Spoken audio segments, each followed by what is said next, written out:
Hello and welcome to study 24 HR. तो स्वागत है एक बार फिर से आप सभी का हमारे करंट अफेयर्स के सेशन में, जिसमें हम लोग डिस्कस करते हैं जो वीकली करंट अफेयर्स है, हफ्ते भर का जो भी करंट अफेयर्स होता है ना, वो उसको डिस्कस करते हैं। तो आज हम डिस्कस करने जा रहे हैं 21 से लेके 29 फरवरी तक का जो है करंट अफेयर्स, है ना। जितनी भी अंतर्राष्ट्रीय जगत से, राष्ट्रीय जगत से, खेल जगत से जो जुड़ा इंपॉर्टेंट करंट अफेयर्स है, जो एग्जाम्स में है ना अक्सर पूछा जाता है, उसको हम लोग डिस्कस करेंगे। तो चलिए बिना देर किए हुए शुरू करते हैं।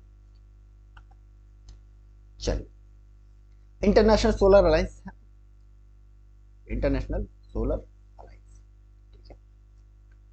क्या है ये international solar alliance? International solar alliance एक ऑर्गेनाइजेशन है ना, जो 2015 में बनी थी, ठीक है। और इसका जो हेडक्वार्टर है वो कहाँ बनाया गया है? गुड़गांव में बनाया गया है।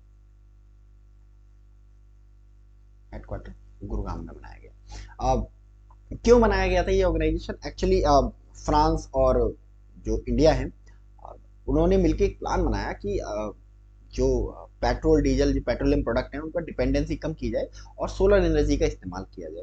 तो जब इस पर डिस्कशन शुरू हुआ कि कैसे करेंगे इसको, तो प्लान बना कि भाई देखो, ये अर्थ है, ठीक है। अर्थ के इक्वेटर के पास जितने भी कंट्री हैं, है ना, इनको साल भर एक जो सन टेम्परेचर है वो मिलता है। तो हम ऐसा करेंगे, ये इक्वेटर पे जितने भी कंट्रीज हैं, ठीक है, वहां पर लगाएंगे सोलर पावर प्लांट। उससे क्या होगी? बिजली जनरेट होगी और इस इलेक्ट्रिसिटी को परचेज करेंगे अमीर देश, ठीक है। तो एक सिंपल सा एक प्लान है ना, कस्टमर का, क्लाइंट का, है ना, कि एक देश बिजली बनाएगा, एक देश सोलर एनर्जी बनाएगा, दूसरा देश को क्या करेगा? परचेज करेगा, ठीक है। तो बहुत तेजी से इस अलायंस में जो कंट्रीज हैं वो जुड़ते जा रहे हैं, और अभी तक 118 कंट्रीज अलायंस में जुड़ चुके हैं, और अभी हाल ही में ज्वाइन किया है 119 कंट्री, ठीक है, 119 कंट्री। तो कौन सा देश है जो 119 कंट्री बनाया है ना, 119 कंट्री बनाया to join international solar alliance? ठीक है, माल्टा। कहाँ है ये? माल्टा यूरोप में है ना, एक यूरोपियन कंट्री है ना। तो पूछा जा सकता है एग्जाम में कि अभी हाल ही में यूरोप का कौन सा देश इंटरनेशनल सोलर अलायंस का 119वां सदस्य देश बना है? तो आपका आंसर क्या होगा? माल्टा होगा। इंपॉर्टेंट है, एग्जाम पर्सपेक्टिव से याद रखेंगे इसको, ठीक है। चलिए नेक्स्ट, शांति प्रयास। शांति प्रयास, शांति प्रयास क्या है? एक डिफेंस एक्सरसाइज है,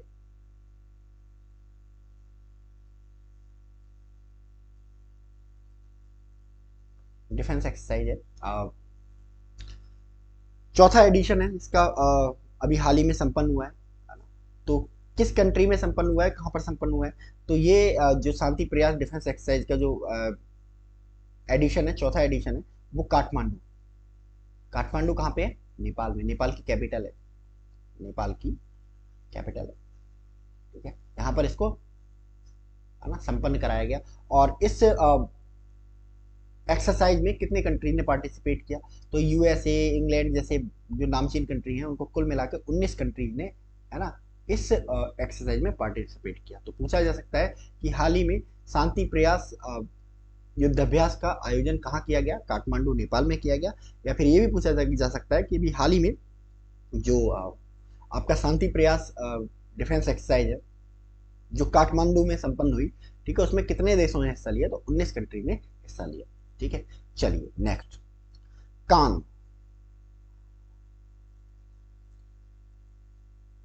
कान, ठीक है। कान क्या है? तो कान क्या है? एक फिफ्थ जनरेशन फाइटर एयरक्राफ्ट है, फिफ्थ जनरेशन फाइटर एयरक्राफ्ट है, जिसे जो मैन्युफैक्चर किया गया है किसके द्वारा? टर्की के द्वारा, टर्की के द्वारा मैन्युफैक्चर किया गया है। तो अभी हाल ही में क्या हुआ कि इसकी पहली फ्लाइट जो हुई कंप्लीट हुई, और इसके साथ साथ जो टर्की है वो उन चुनिंदा देशों में से एक बन गया जिसके पास क्या है ना, फिफ्थ जनरेशन फाइटर एयरक्राफ्ट है। अगर fighter air fifth generation fighter aircraft रखने वाले कंट्रीज की बात करी जाए, है ना, तो ये 3 या 4 कंट्रीज हैं, जिनमें यूएसए है, यूएसए के पास फिफ्थ जनरेशन फाइटर एयरक्राफ्ट है। इसके अलावा आपका रशिया के पास है SU-57, ठीक है। इसके अलावा चाइना के पास है, ठीक है। और उसके बाद अब टर्की के पास होगा, ठीक है। तो चौथा कंट्री बन गया है दुनिया का जिसके पास अभी फिफ्थ जनरेशन फाइटर एयरक्राफ्ट है, ठीक है। इंडिया के पास कौन सी जनरेशन का फाइटर एयरक्राफ्ट है अभी, है ना? इंडिया के पास अभी 4.5 जनरेशन का है। हम बना रहे हैं, एम का बना रहे हैं, हम भी अपना एम का डेवलप कर रहे हैं। Advance multi role combat aircraft, ये फिफ्थ जनरेशन एयरक्राफ्ट होगा, 2032 में इंडियन एयरफोर्स में शामिल होगा, और ये purely solidly made in India aircraft है। ठीक है, चलिए नेक्स्ट। गीता महोत्सव, इंटरनेशनल गीता महोत्सव, हर साल देश के किसी ना किसी कोने में इस देश देश नहीं, दुनिया के किसी ना किसी कोने में इसको मनाया जाता है ना, सेलिब्रेट किया जाता है, और जो गीता की जो वैल्यूज हैं, गीता की जो इम्पोर्टेंस है दुनिया के लिए, वो समझाई जाती है। इसका फिफ्थ एडिशन अभी हाल ही में संपन्न हुआ है ना। कहाँ पर संपन्न होने वाला है इसका फिफ्थ एडिशन? 1 से लेकर 3 मार्च के बीच में, तो ये होने वाला है श्रीलंका में। ठीक है, तो पूछा जा सकता है कि आ, हाल ही में कौन सा देश है ना इंटरनेशनल अंतरराष्ट्रीय गीता महोत्सव के 5वें संस्करण फिफ्थ एडिशन को होस्ट करने वाला कंट्री है? तो श्रीलंका आपका आंसर होगा, श्रीलंका। या कब से कब तक किया गया, या पूछ सकता है कि भाई अभी हाल ही में श्रीलंका में है ना कब से कब तक इंटरनेशनल गीता महोत्सव का आयोजन किया गया? तो आपका आंसर होगा 1 से 3 मार्च तक। ठीक है, चलिए इंपॉर्टेंट, ये इंपॉर्टेंट है, याद रखना। नेक्स्ट, दोस्ती 16, दोस्ती 16, दोस्ती 16 क्या है कि ये एक नेवल एक्सरसाइज है, एक नेवल एक्सरसाइज है, नेवल एक्सरसाइज है, जिसमें 3 कंट्रीज पार्टिसिपेट कर रहे हैं, 3 कंट्रीज पार्टिसिपेट कर रहे हैं, 3 कंट्रीज पार्टिसिपेट कर रहे हैं। ये 3 कंट्रीज कौन कौन से हैं जो पार्टिसिपेट कर रहे हैं? ये कंट्रीज हैं इंडिया, ठीक है, श्रीलंका और Maldives. India, Sri Lanka, Maldives, 3 country participate कर रहे हैं, है ना। कहाँ पर हुई है ये एक्सरसाइज? ये एक्सरसाइज अभी हाल ही में 22 से 25 फरवरी के बीच में, कहाँ पर? मालदीव में, मालदीव में संपन्न हुई है। ठीक है, और इस बार हो सकता है जब नेक्स्ट एडिशन हो तो इसमें एक और कंट्री नजर आए, है ना। ये दोस्ती जो है 4 कंट्री की रेवल एक्सरसाइज बन जाए, क्योंकि अभी हाल ही में एक जो संपन्न हुआ दोस्ती 16 मालदीव में, इसमें एक और कंट्री ने एज ए ऑब्जर्वर पार्टिसिपेट किया, वो कंट्री है बांग्लादेश।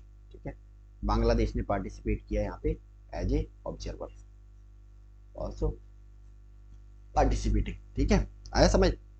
तो पूछा जा सकता है दोस्ती 16 क्या है। ठीक है, तो 16 मतलब 16 लगाया जाता है, 16 एडिशन। ठीक है, तो दोस्ती क्या है? 3 देशों की नेवल एक्सरसाइज है, किस किन किन किन की? ठीक है, इंडिया, श्रीलंका और मालदीव। ठीक है, या फिर पूछ सकता है एग्जाम में कि अभी हाल ही में जो नेवल एक्सरसाइज है इंडिया, श्रीलंका और मालदीव के बीच, है ना, दोस्ती, उसका जो 16 एडिशन है उसका कहाँ संपन्न हुआ है, वो कहाँ संपन्न हुआ है? तो आपका आंसर होगा मालदीव। ठीक है, या फिर ये भी क्वेश्चन बन सकता है कि हाल ही में भारत, श्रीलंका और मालदीव के बीच संपन्न दोस्ती 16, ठीक है, नेवल एक्सरसाइज में किस एक कंट्री ने एज ए ऑब्जर्वर पार्टिसिपेट किया? ठीक है, किस एक कंट्री ने एज ए पर्यवेक्षक, है ना, पार्टिसिपेट किया? तो आपका आंसर होगा बांग्लादेश। ठीक है, चलिए नेक्स्ट, ये भी इंपॉर्टेंट है, याद रखना। चलो, पाकिस्तान, है ना, अपनी हरकतों की वजह से हमेशा चर्चा में रहते हैं, है ना, कुछ ना कुछ ऐसा करते रहेंगे। तो अभी फिलहाल ये अच्छी वजह से चर्चा में है क्योंकि पाकिस्तान में भी संपन्न हुए हाल ही में इलेक्शन। ठीक है, और इलेक्शन में को लेके बहुत कंट्रोवर्सी हो गई। जो अपोजिशन पार्टीज हैं उन्होंने बोला कि भाई जो इलेक्शन है उसमें क्या हुआ है, धांधली हुई है, आर्मी ने जानबूझ के, है ना, अपनी फेवरेबल पार्टी को जिता दिया है। ठीक है ना, फाइनली जो डिस्प्यूट है सारी कंट्रीज के बीच में, सॉरी सारी पार्टीज के बीच में, वो अब खत्म हो गया है, और पाकिस्तान में जो है एक सरकार बनने लगी है। तो एक कोलिशन गवर्नमेंट जो है पाकिस्तान में बनने जा रही है, कोलिशन गवर्नमेंट पाकिस्तान में बनने जा रही है, जिसमें फॉर्मूला ये निकला है ना, कि भाई 2 पार्टीज मिलकर बनाने वाली है सरकार। ठीक है, 2 पार्टी सरकार बनाने वाली है, एक पार्टी बनाएगी अपना प्राइम मिनिस्टर, दूसरा पार्टी का होगा प्रेसिडेंट, दूसरी पार्टी का होगा प्रेसिडेंट। तो कौन बनने वाला है पाकिस्तान का नया प्राइम मिनिस्टर, और कौन बनने वाला है पाकिस्तान का नया प्रेसिडेंट? ठीक है, तो शहबाज शरीफ, ठीक है, शहबाज शरीफ, जो नवाज शरीफ के भाई हैं, ठीक है, ये पाकिस्तान के प्राइम मिनिस्टर बनने वाले हैं। ठीक है, तो पाकिस्तान का नया प्राइम मिनिस्टर कौन बनने वाला है? शहबाज शरीफ, जो नवाज शरीफ के भाई हैं। और प्रेसिडेंट कौन बनने वाला है पाकिस्तान का? 14 प्रेसिडेंट कौन बनने वाला है पाकिस्तान का? 14 प्रेसिडेंट बनने वाले हैं, है ना, आसिफ अली जरदारी। आसिफ अली जरदारी, ये कौन है आसिफ अली जरदारी? है ना, एक बहुत पॉलिटिशियन होती थी, बहुत नामचीन पॉलिटिशियन होती थी, जिनका नाम है बेनजीर, बेनजीर भुट्टो। ठीक है, बेनजीर भुट्टो, इनके हस्बैंड जो है आसिफ अली जरदारी सब, ये बनने वाले हैं, है ना, पाकिस्तान के नए प्रेसिडेंट। ठीक है, चलिए next, ILO। ILO, international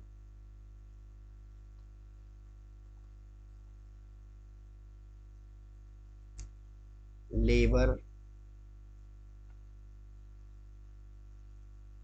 organisation, international labour organisation, ILO। ठीक है, तो ये ILO क्या करती है? दुनिया भर में काम करने वाले जो भी मजदूर हैं, जो कॉर्पोरेट ऑफिस में काम करने वाले लोग हैं, आ, उनके खिलाफ हो रही एट्रोसिटीज को ये क्या करता है? वॉच करता है। और उन, ये जो लेबर है, जितनी भी काम कर रही है ऑल ओवर वर्ल्ड, इसको लेके जो रूल्स एंड रेगुलेशंस है वो बनाने का काम करती है। ठीक है, तो ILO ने ये पाया कुछ साल पहले कि जो साइट पर काम करने वाले मजदूर होते हैं या ऑफिस में काम करने वाले कर्मचारी होते हैं, इनके साथ क्या किया जाता है? वर्क प्लेस पे, यानी कि जहाँ काम करने की जगह है, ऑफिस वगैरह में वायलेंस करी जाती है, हिंसा करी जाती है, मारपीट करी जाती है, या हरासमेंट, यानी इनकी इनको परेशान किया जाता है, मारा पीटा जाता है और परेशान किया जाता है। ठीक है, तो ILO ने एक लॉ बनाया, ठीक है, जिसका टारगेट था कि भाई जो कार्यस्थल है, जो वर्क प्लेस है, वहां पर वायलेंस और हरेसमेंट को खत्म करना है। ठीक है, तो बहुत कम कंट्रीज ने इस पर साइन किए, क्योंकि ये कहीं ना कहीं कॉर्पोरेट वर्ल्ड पे बहुत ज़्यादा लगाम लगाता था। ठीक है, तो और जो कंट्रीज हैं, जो डेमोक्रेटिक कंट्रीज हैं खास करके, तो वहाँ तो इलेक्शन में पैसे का खेल चलता है। इस वजह से क्या करा जाता है कि भाई जो कॉर्पोरेट लोग हैं, है ना, उनकी बात बहुत ज़्यादा सुनी जाती है, तो बहुत सारी कंट्रीज ने इसको साइन नहीं किया था। अभी हाल ही में एक एशियन कंट्री ने, है ना, इस ILO के जो लॉ को, जो बनाया गया है वर्क प्लेस पर वायलेंस का एंड करने के लिए, हरेसमेंट का एंड करने के लिए, ठीक है, इस पर साइन कर दिए और अपना लिया। ठीक है, और ऐसा करने वाला वो पहला एशियन कंट्री बन गया है। तो एशिया का वो पहला कंट्री कौन सा है जिसने अभी हाल ही में, है ना, ILO के द्वारा बनाए गए, है ना, एक कानून, एक कन्वेंशन, है ना, जिसके तहत जो कार्यस्थल है, वर्क प्लेस है, उस पर हिंसा का और हरासमेंट का अंत करना है ना, उस पर साइन किए। तो ये कंट्री है फिलीपींस। ठीक है, और ऐसा करने वाला ये एशिया का पहला कंट्री बन गया है। इंपॉर्टेंट, ठीक है, इंपॉर्टेंट।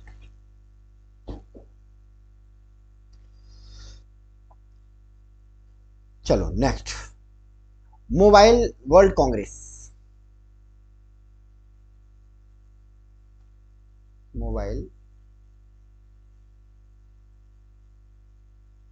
वर्ल्ड कांग्रेस, अब एक आप कह सकते हो पार्टी है, एक कॉन्ग्रीगेशन है ना, जिसके तहत जो मोबिलिटी के क्षेत्र में काम करने वाले लोग हैं वो एक प्लेस पर मिलते हैं और अपने आइडियाज को डिस्कस करते हैं। ठीक है, तो इस साल जो मोबाइल वर्ल्ड कांग्रेस है उसका आयोजन कहाँ किया गया? इसका मोबाइल वर्ल्ड कांग्रेस का आयोजन इस बार बार्सिलोना में किया गया है। बार्सिलोना के बारे में आपने सुना होगा, है ना, बार्सिलोना कहाँ पे? स्पेन। कैपिटल नहीं है, बहुत लोगों को हो जाता है कि भाई स्पेन, बार्सिलोना स्पेन की कैपिटल है। स्पेन की कैपिटल मैड्रिड है। ठीक है, बार्सिलोना में हुआ मोबाइल वर्ल्ड कांग्रेस 2024। ये भी इंपॉर्टेंट है, बहुत एग्जाम पर्सपेक्टिव से याद रखेंगे इसको। चलिए next, FATF। FATF,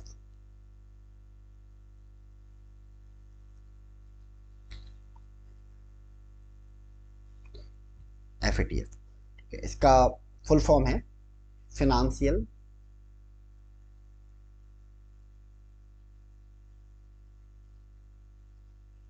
action task, financial action task force. ठीक है, तो ये एक ऑर्गेनाइजेशन है जिसको 1989 में बनाया गया, 1989 में बनाया गया, और इसके हेडक्वार्टर कहाँ है? पेरिस में, पेरिस में। ठीक है, इस टास्क फोर्स का जो स्ट्रक्चर है उसमें 37 कंट्रीज को रखा गया, 37 कंट्रीज इसके मेंबर हैं। ठीक है, इस टास्क फोर्स को बनाने के पीछे मेन मकसद ये था कि भाई जो दुनिया भर में जो एक मनी लॉन्ड्रिंग हो रही है, ठीक है, टेरर फंडिंग हो रही है, उसको रोका जाए। ठीक है, तो एफएटीएफ ने दो तरह की लिस्ट बनाई। ठीक है, पहली ग्रे लिस्ट और दूसरी ब्लैक लिस्ट।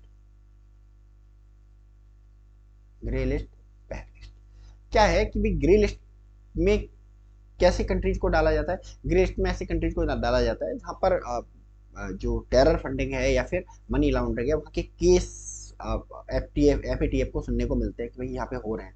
ठीक है, तो अंडर वॉच डाल देता है कि भाई देखते हैं कि कहीं गवर्नमेंट तो इन्वॉल्व नहीं है।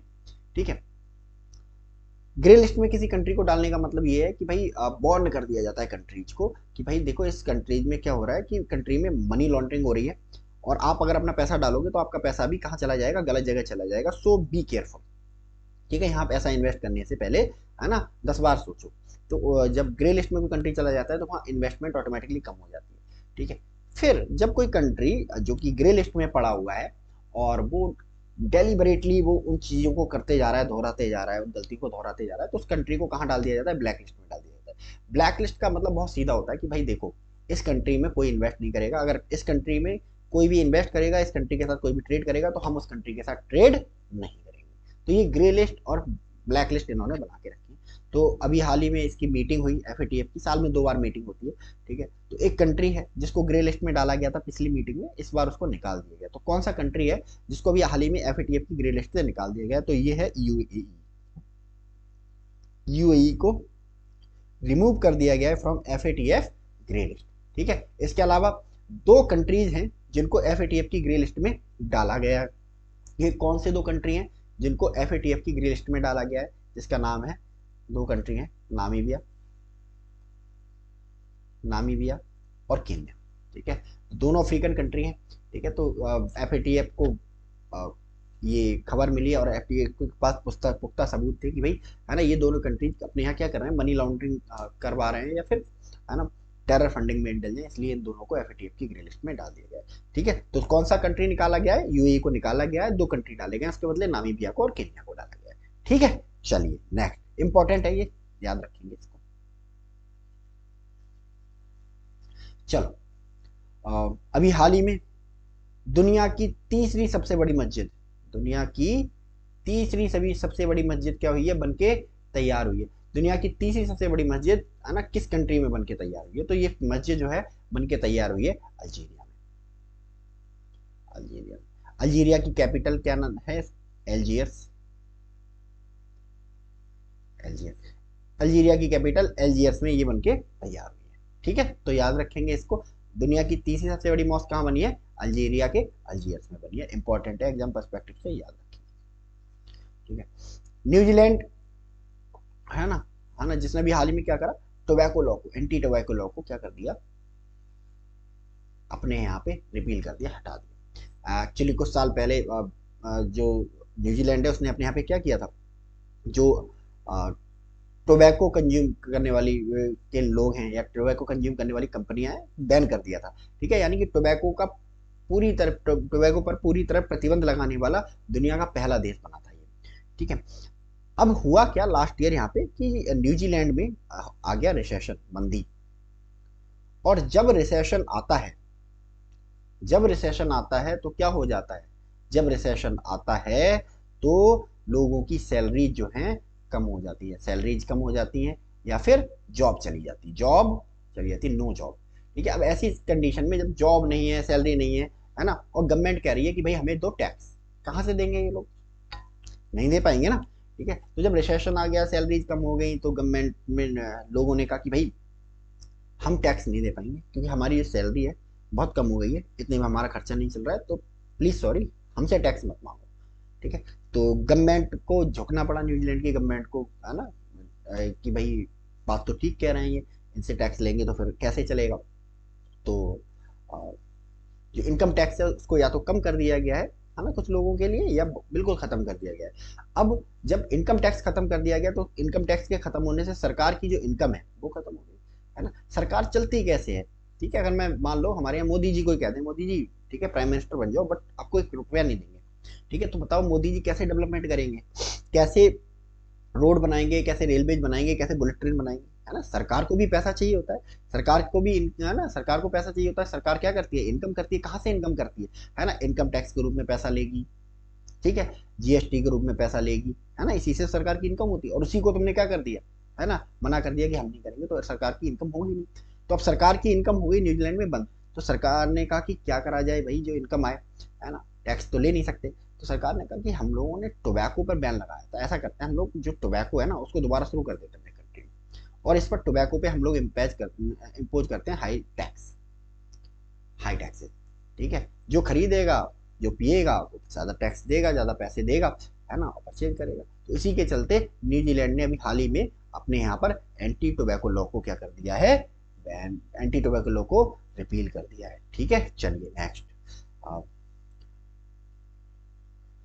लॉर्ड बुद्धा, भगवान बुद्ध के सैक्रेड रेलिक्स, है ना, भगवान बुद्ध की जो अस्थियां हैं भारत में है ना, क्योंकि उनकी जो मृत्यु है वो यहीं पे हुई थी, वहां पर निर्वाण यहीं पर हुआ था, है ना। तो अभी हाल ही में लॉर्ड बुद्धा की कुछ अस्थियों का हिस्सा भारत सरकार ने एक देश को गिफ्ट में दिया, ठीक है, वहाँ के लोगों ने बहुत थैंक यू बोला है लोगों ने, है ना, अपने भारत की सरकार के लिए, ठीक है। तो कौन सा देश है जहाँ पर लॉर्ड बुद्धा की रेलिक्स भेजी है भारत सरकार ने, तो ये कंट्री है थाईलैंड। कहां पर भेजी है लॉर्ड बुद्धा की रिलिक्स, थाईलैंड में भेजी है, इंपॉर्टेंट है एग्जाम पर्सपेक्टिव से, याद रखना है इसको, ठीक है। चलिए नेक्स्ट, अभी हाल ही में एक कंट्री है साउथ अमेरिकन कंट्री, वहां पर लगा दी गई हेल्थ इमरजेंसी, मतलब कोविड जैसी सिचुएशन वहां पर पैदा हो गई, जैसे कोरोना के टाइम पे हुई थी ना लॉकडाउन, भगदड़ इधर उधर, क्यों क्या हुआ, डेंगू फैल गया उस कंट्री में, और डेंगू इतना अनकंट्रोलेबल हो गया कि जो केसेज हैं वो लगभग 31,000 पहुंच गए। हमारे यहाँ बहुत थोड़ा नंबर लग रहा होगा, है ना, बट वहाँ के हिसाब से बहुत कम नंबर, बहुत ज़्यादा नंबर है, ठीक है, और 32 लोगों की डेथ हो गई। इसी के चलते हेल्थ इमरजेंसी डिक्लेयर कर दी गई, है ना, उस कंट्री में। क्या नाम है उस कंट्री का, उस कंट्री का नाम है पेरू, ठीक है। तो क्वेश्चन पूछा जा सकता है कि अभी हाल ही में किस देश ने डेंगू फीवर के चलते, है ना, हेल्थ इमरजेंसी को डिक्लेयर किया, तो आपका आंसर क्या होगा, पेरू, ठीक है। चलिए नेक्स्ट,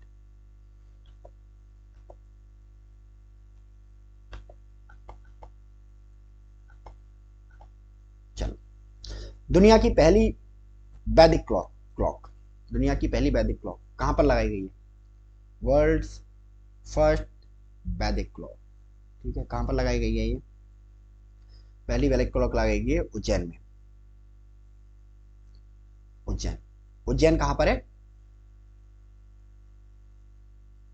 उज्जैन मध्य प्रदेश, ठीक है, मध्य प्रदेश में। दुनिया की पूछा सकता है अभी हाल ही में, है ना, किस स्थान पर दुनिया की पहली वैदिक क्लॉक को लगाया गया है, तो आपका आंसर होगा, है ना, मध्य प्रदेश उज्जैन, ठीक है। चलिए नेक्स्ट, अभी हाल ही में एक स्टेट है भारत भारत का, उसने अपने यहाँ पे एक स्ट्रॉन्ग लॉ पास किया है, ठीक है,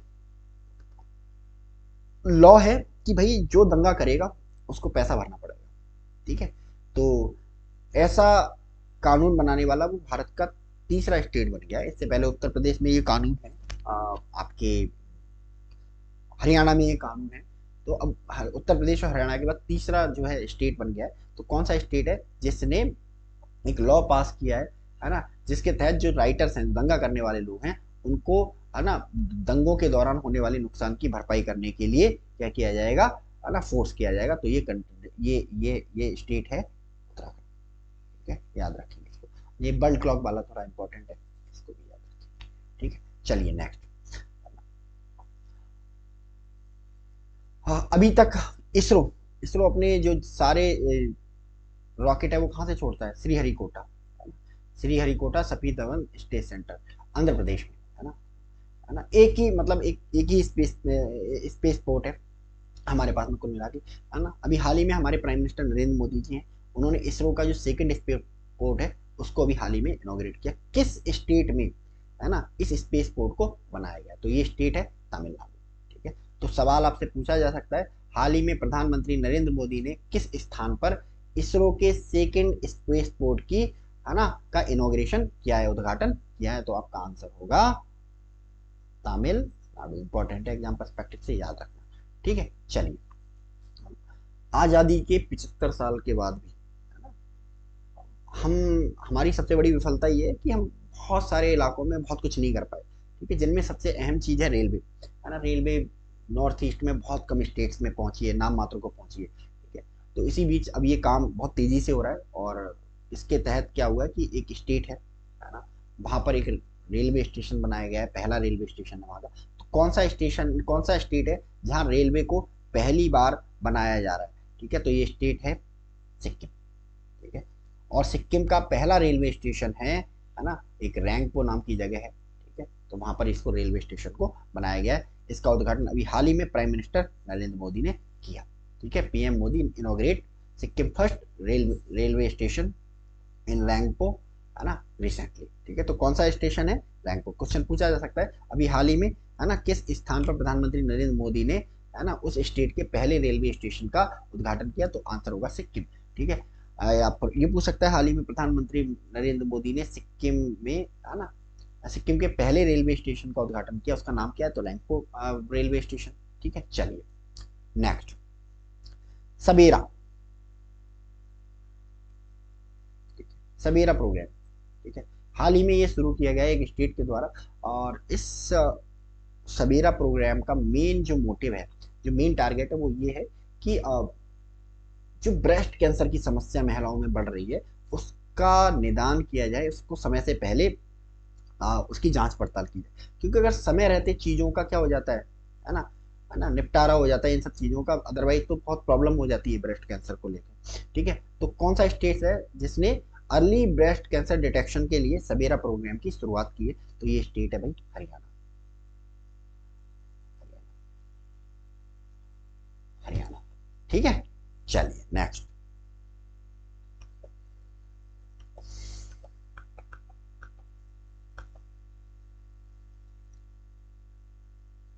ठीक है, गुजरई पावर स्टेशन। गुजरई, ठीक है, पावर स्टेशन, ये गुजरी पावर स्टेशन एक सोलर पावर स्टेशन है। ठीक है, जिसकी कैपेसिटी कितनी है? 50 मेगावाट है। अभी हाल ही में इसको एस्टेब्लिश किया गया। ठीक है, SJBL लिमिटेड, यानी कि सतलज जल विद्युत निगम लिमिटेड के द्वारा। ठीक है, जो कि एक मिनी कंपनी है। तो ये गुजरई सोलर पावर प्लांट है, ये कहाँ पर बनाया गया? ये बनाया गया है कानपुर देहात, उत्तर प्रदेश में।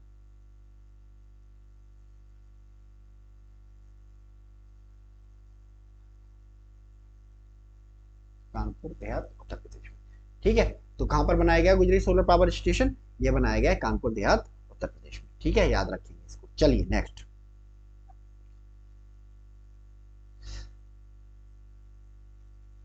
Turtle conservation reserve. ठीक है, टर्टल कंजर्वेशन रिजर्व कहां पर बनाया गया है? ये टर्टल कंजर्वेशन रिजर्व यानी कछुआ संरक्षण केंद्र। ठीक है, कहां पर बनाया गया है? ये उत्तर प्रदेश के गोंडा डिस्ट्रिक्ट में बनाया गया है। उत्तर प्रदेश के, प्रदेश के गोंडा डिस्ट्रिक्ट में बनाया गया है। ठीक है, याद रखेंगे इसको। चलिए, bagless school initiative. Bagless school initiative, bagless school initiative क्या है, क्यों शुरू किया गया है ना? एक्चुअली आपने देखा होगा ना, जब हमारे एंसेस्टर, हमारे है ना, पिताजी हम लोगों के, है ना, किसमें थे, जब वो अपने बचपन में स्कूल जाते थे तो बहुत कम बोझ होता था उनके बस्ते पे। और आज के टाइम पे, ठीक है, आप देखोगे ना, हर सब्जेक्ट की सेपरेट बुक। ठीक है, क्लास वर्क की कॉपियां सारी, होमवर्क की कॉपियां सारी, हॉलीडे वर्क की कॉपियां सारी। तो इतना सारा बोझा लेके बच्चे स्कूल जाते हैं, इससे क्या होता है कि बच्चों पर पढ़ाई का अनवांटेड प्रेशर आता है। ठीक है, इसके अलावा बच्चों पर बच्चों ये बोझ टांगने से बच्चों की जो हाइट है ना, वो भी कम रह जाती है। ठीक है, तो इसी को देखते हुए अभी हाल ही में एक स्टेट ने बैगलेस स्कूल इनिशिएटिव क्या किया है, शुरू किया है। ठीक है, तो कौन सा स्टेट है जिसने अभी हाल ही में बैगलेस स्कूल इनिशिएटिव शुरू किया है, जिसके तहत बच्चों को कॉपी किताब के जगह पे क्या दिया जाएगा? टैबलेट दिए जाएंगे। उनमें उस टैबलेट में क्या होगा, है ना, एक पीडीएफ फॉर्म में सारी बुकें अवेलेबल होंगी, और उसमें एक टच पैड होगा जिसके थ्रू हम क्या कर सकेंगे, लिख सकेंगे, नोट्स बना सकेंगे।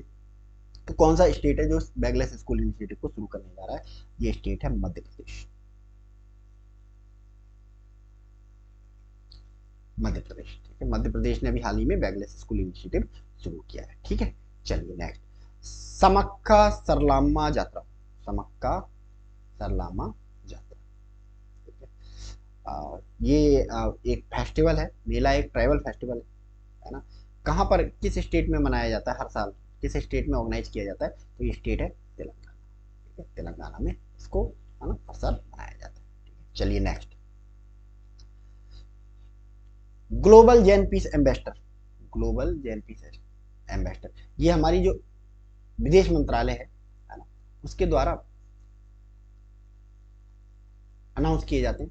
तो किस जैन मुनि को बनाया गया अभी हाल ही में ग्लोबल जैन पीस एम्बेसडर? तो इनका नाम है आचार्य मुकेश मुनि। आचार्य मुकेश मुनि, याद रखना है, इंपॉर्टेंट है। चलिए नेक्स्ट, जीडी बिरला अवार्ड, ठीक है। जीडी बिरला अवार्ड किसको दिया जाता है? GD Birla award scientific research के फील्ड में, है ना, अच्छा काम करने के लिए, एग्जाम्पलरी काम करने के लिए हर साल दिया जाता है। ठीक है, तो इस साल का जो जीडी बिरला अवार्ड है वो किसको दिया गया है? इस साल का जो जीडी बिरला अवार्ड है वो दिया गया है ना, doctor Aditi Sen day. Aditi Sen day, Aditi Sen day, इनको दिया गया इस साल का ये अवार्ड। ठीक है, तो साइंटिफिक रिसर्च के लिए, ठीक है, इंपॉर्टेंट है ये भी। दादा साहब फाल्के अवार्ड, है ना, 2024, ठीक है, तो इसमें बेस्ट एक्टर का अवार्ड किसको दिया गया? शाहरुख खान को दिया गया जवान के लिए। बेस्ट एक्ट्रेस किसको? Rani Mukherjee, Mrs Chatterjee and Norway. Best film का अवार्ड किसको दिया गया है? जवान को दिया गया है। बेस्ट डायरेक्टर किसको दिया गया है? संदीप रेड्डी वांगा, है ना, एनिमल के लिए दिया गया है। ठीक है, best actor in negative role Bobby Deol को दिया गया है एनिमल के लिए। Best actor in supporting role Anil Kapoor को दिया गया है एनिमल के लिए। ठीक है, चलिए, best actress in a supporting role, है ना, एक्ट्रेस के लिए कौन सी एक्ट्रेस के लिए दिया गया है? डिम्पल, डिम्पल कबाड़िया के लिए दिया गया है। ठीक है, पठान के लिए दिया गया। ठीक है, चलिए, बेस्ट प्लेबैक सिंगर, ठीक है, किसको दिया गया है? वरुण जैन एंड सचिन जिगर, है ना, तेरे वास्ते। Best playback singer Shilpa Rao बेशरम रंग के लिए दिया गया है इनको। ठीक है, चलिए नेक्स्ट, अभी हाल ही में फ्रांस का जो हाईएस्ट ऑनर है, हाईएस्ट सिविलियन ऑनर है, वो किस भारतीय को दिया गया है? तो फ्रांस का जो हाईएस्ट सिविलियन ऑनर है इसका नाम है Chevalier de la Legion honour, knight of the Legion of the honour. France का हाईएस्ट सिविलियन ऑनर ये दिया गया है मिस्टर शशि थरूर को दिया गया है। ठीक है, चलिए नेक्स्ट, पेयू एक फिनटेक कंपनी है। ठीक है, इसने अभी हाल ही में अपना चेयरपर्सन अपॉइंट किया है। तो किसको अपॉइंट किया गया है? रेणु सूद कर्नाड को, रेणु सूद कर्नाड को अपॉइंट किया गया है चेयरपर्सन ऑफ, है ना, पेयू, है ना, इंपॉर्टेंट है ना। अभी हाल ही में लोकपाल का चेयरपर्सन बनाया गया है ना, सुप्रीम कोर्ट के एक्स जज को, जिनका नाम है जस्टिस ए एम खानविलकर। ठीक है, चलिए नेक्स्ट, है ना, पाकिस्तानी पंजाब की नई चीफ मिनिस्टर, पहली महिला चीफ मिनिस्टर बनी है, इनका नाम है मरियम नवाज, और ये किसकी बेटी है? नवाज शरीफ की बेटी है। ठीक है, हाँ, इंडिया का पहला स्किल इंडिया सेंटर कहाँ पे बनने जा रहा है? संबलपुर उड़ीसा में बनने जा रहा है, इंपॉर्टेंट है, याद रखना है। ठीक है, किसने सबसे फास्टेस्ट 50 लगाई है? ठीक है, तो ये नामीबिया के हैं, निकोल लॉप्टी ईटन।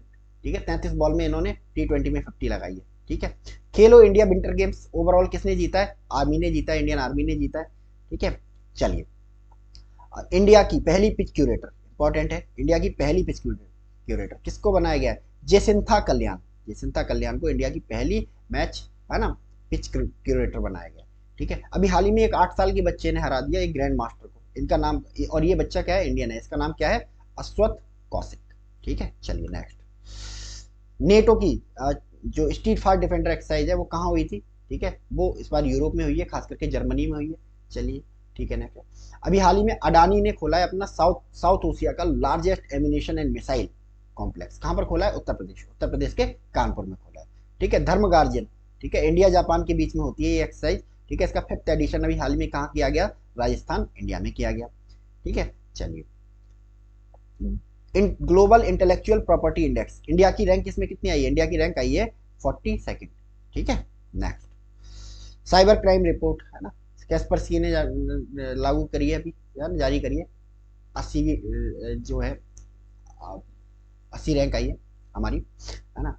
अभी हाल ही में गगनयान यात्रियों को का फेस रिवील किया गया। और ये गगन यात्री यात्री कौन है ना, captain Nair, group captain Nair, ठीक है। Krishna Pratap, Krishna Pratap and wing commander Shukla, इन चारों को बनाया गया गगनयान का, है ना, मिशन का, है ना, पायलट बनाया गया। ये गगन यात्री बनेंगे, गगनयान एस्ट्रोनॉट, ठीक है। तो ये हमारा 21 से लेकर 29 फरवरी तक का करंट अफेयर्स था। मिलते हैं हम लोग नेक्स्ट सेशन में, तब तक के लिए thank you so much and God bless you.